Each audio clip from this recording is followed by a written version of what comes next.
channel. I'll be discussing educational planning at this time, which was taken from the systematic review conducted by or done by Bantilan et al. This also appeared in Asian Journal of Education and Social Studies, Volume 45, Issue 1. So this time, a research has been done, and I cannot find any good material other than this, a systematic review. Other researches and other findings will also be discussed, but I will be basing more on this Bantilan system et al. Systematic review. So this systematic review is focusing on the 15 findings they found from Google Scholar, which I think very beneficial as well to us to dig in, to check, and whatever we can find from here will also be applicable to our times, especially we as educators or uh, revolutionary people who wants a revolution, who wants to have changes in the educational system that we have. So again, I have found no other systematic review other than this, which will be fitting for our study, for educational planning. So what Bantilan et al. Has done with regards to this particular um, systematic review is they have reviewed, I think, 15, but before coming up with 15, they started with 131. They identified um, particular researches, journals, and whatever they can find from Google Scholar. And by screening them, they have removed 100. They have removed, and now what remains are 111. Others, then this 111 records were screened, and there were 44 excluded until they have come up with 15 findings, articles, journals that they have found from this systematic review.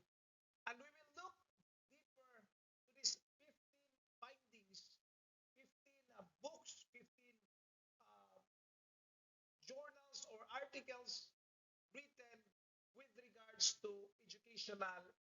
I found three things that are very important that we have to consider as we look on these findings. Number one are the challenges, second are the process, and third are the impacts. So I will start with the challenges. There are three themes on the challenges of strategic planning in education, namely lack of knowledge and skills in strategic planning. Second is improper conduct of strategic planning. And third is the low level of stakeholder involvement in strategic planning. So with regards to educational planning, we all know that these three, according to them, is are the challenges that an educator may face. So let's start with number one, lack of knowledge and skills in strategic planning. And based on the reviewed journals, this theme has two constructs. Number one is school leaders and employees' confusion about strategic planning. And second is educators' lack of professional development on strategic planning methods. So with regards to the lack of knowledge and skills in strategic planning, we have two constructs. So we will be discussing them one by one. The school leaders and employees' confusion about strategic planning. So let's start. According to Haji and Osom Kimli, in their journal, the South African Higher Education Strategic Planning Process, they recommended that deans, managers, and staff must be trained on strategic planning in advance and take ownership of the strategic plan to be empowered in implementing it. It only means that it's not just about attending the planning or being part of the planning process, but it is as well ownership of the strategic plan, making it as their own. Second point to that is educators' lack of professional development on strategic planning methods. These are also the challenges that we have seen. But according to Baba Lola, her suggestion is improving educators' capacity for effective strategic planning by engaging in continuous professional development of strategic planning methods. I can still remember what Tony Rubens said of the Japan culture, which is Kaizen, which means constant and never ending improvement or cunning. Therefore, if we want to have a revolution, we have an innovation with regards to educational system, we will have to be committed for the constant and never ending improvement. That's why it's called development, because it never stops. It always develops and it always evolves. Second, second challenge is this: improper conduct of strategic planning. And based also on this strategic or on this challenge, they have reviewed journals and they have found two constructs. First is poor management of strategic planning. And second, strategic planning is for compliance and accreditation only. So let's discuss them one by one. Poor management of strategic planning. According to Bantilan et al., they said that the school needed to collaborate with the school committee and learn more to manage strategic planning properly. So this is their suggestion, collaboration with the school committee. Unfortunately, we all know as an educator that most often the principal would never delegate the work, or else nothing will be done or nothing will happen. So the principal himself or herself become the committee, and there were no collaboration. And here comes the poor management. Another, strategic planning is for compliance and accreditation only. We cannot deny the fact that there is always a visitation of the gods. Who are these gods? They are the superintendent, they are the accrediting agencies, they are the people who are from the top rank, and we never, or we only do the planning process just because of the compliance for the accreditation. And this become the visitation of the gods. And when the gods left, then no improvement happens. Nothing will be done because accreditation already is finished.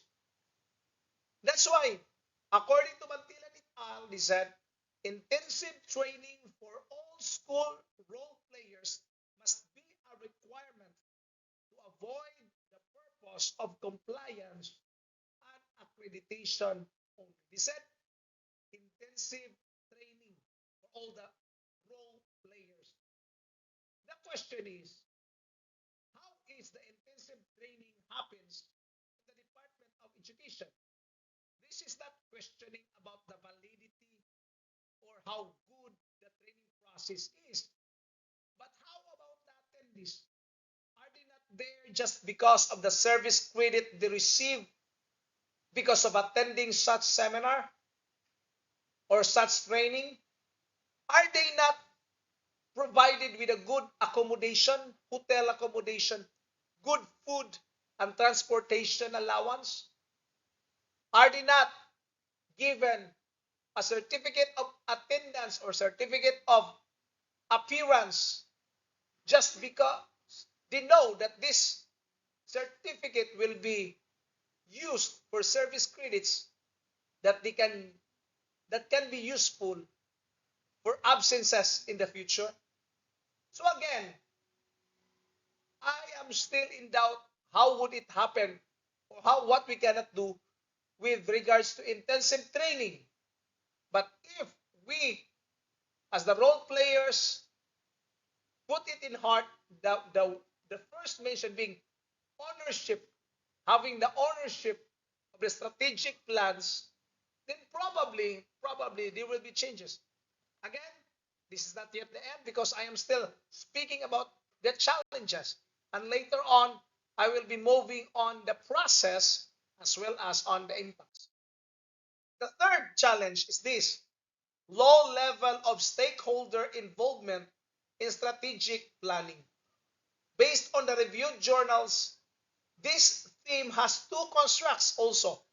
First is the absence of stakeholders during strategic planning, and second, the lack of interest due to complicated strategic plans and language barriers. This is my question. During the strategic planning, why the stakeholders are not there?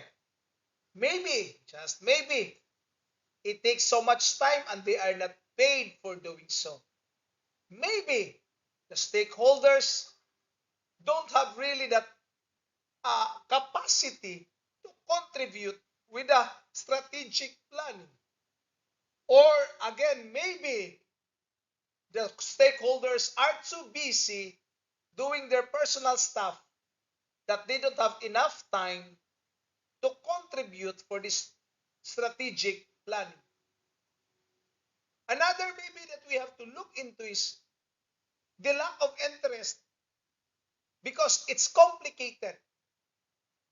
There are only two people in the world: the complexifiers and the simplifiers.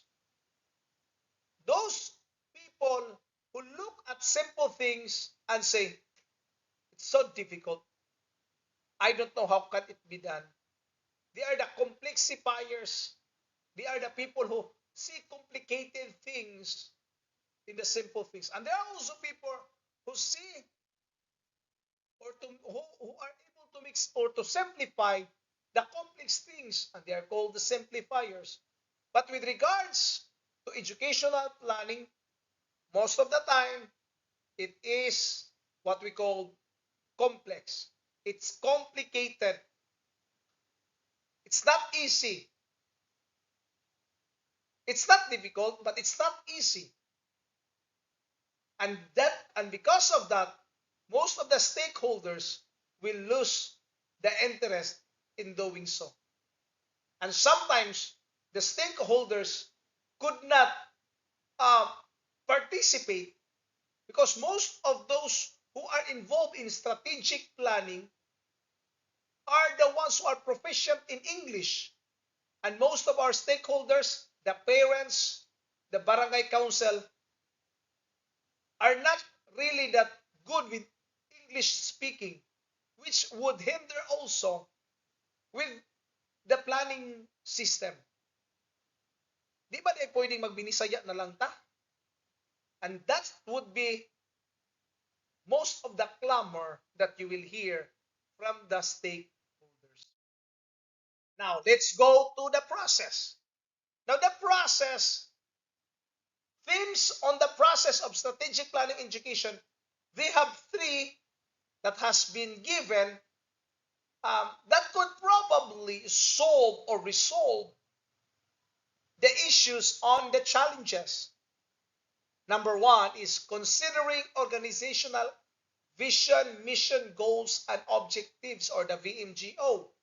Second is involving stakeholders in strategic planning. And thirdly, evaluating internal and external environment. Now, let's continue. The process. So these are the process that has been mentioned a while ago. Let's start with considering organizational vision, mission, goals, and objectives.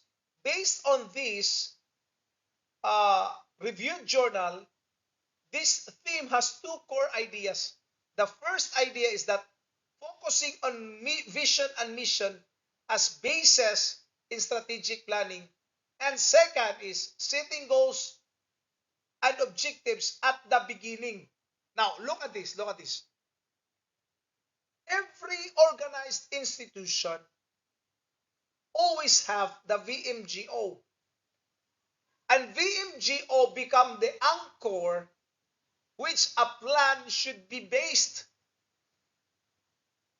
Therefore, an institution without a VMGO to start with is surely bound for doom. And again, part of it is the goals and objectives. At the very beginning, this should be the starting point of every institution. The goals. We don't have to be like the peanuts that is just throwing arrows in the sky. And the person said, "What are you doing?" "I'm hitting my target." "What's your target?" "Anything." And the person said, "Surely you will hit your target because your target is anything." And that's a terrible thing. Targets should be specified. Targets should be known.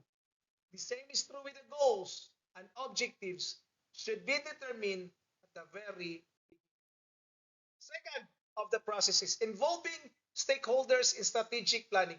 Again, we have two core ideas. First is letting stakeholders understand the rule. What are their contribution to the school, to the educational process, to the educational planning. Second is orienting stakeholders about the process and importance of strategic planning. It might be done regularly or occasionally. It's all up to the administration. But for me, involving stakeholders is not that easy, knowing that they are not paid for doing so. In fact, they are the one who are contributing more to the educational process than them benefiting from it. So, what can we do with it? Probably the advice or the focus that letting stakeholders understand the rules, probably it would help. Probably a face-to-face, a closed-door conference may do, or probably a campaign. I don't know, but this might help in involving the stakeholders in strategic planning. Third, evaluating internal and external environment. So based again to the reviewed journals, the 15 research findings, this team has two constructs. The SWOT analysis, which is the strength, weakness, opportunities, and threats. And second is considering available resources in strategic planning. Look at this. We know that every plans or every uh, proposed programs always have a SWOT. It won't have a strength unless there's a weakness in it. There will be no opportunities unless there's a threat on it. All of it are essential. So everything should be identified and be utilized so that we will know the internal and external environment so that we will have a wider perspective on how to deal with the educational planning. Again, the resources that we have, we cannot just simply wish upon the star and wish that something happens in us and wish that the heavens will pour out a bags of gold, a bags of money just to fulfill what has been planned and what has been um, ordained or what has been designed by the educators during the educational planning. So these are the process that we have to consider. Now there are also what we call impacts. So these are the themes on the impact of strategy formulation in education. First is gaining competitive advantage. Second, determining the organization's present and future course. So this is the impact that we are aiming for. So first, gaining competitive advantage. So there are three characteristics of gaining competitive advantage. First is accommodating change in the environment. In this world, one thing is constant, and that is change. Are we willing to accommodate them? Second, promoting sustainable development. Yes, it's not a one-time agenda. One time, one for, no, no, no, no. It is sustainable. It has, it should have, it should give or benefit even the third or fourth or fifth generation, not just for one generation alone. And third, improving the quality of educational personnel. According to John Maxwell, in his book, The 21 Irrefutable Laws of Leadership, it mentioned the law of the lead.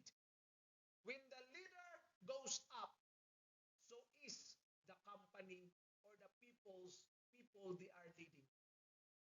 But if the leader is stagnant, so is the people that they are leading and the company they are bringing. So again, it takes the guts to change and to improve the quality of educational personnel.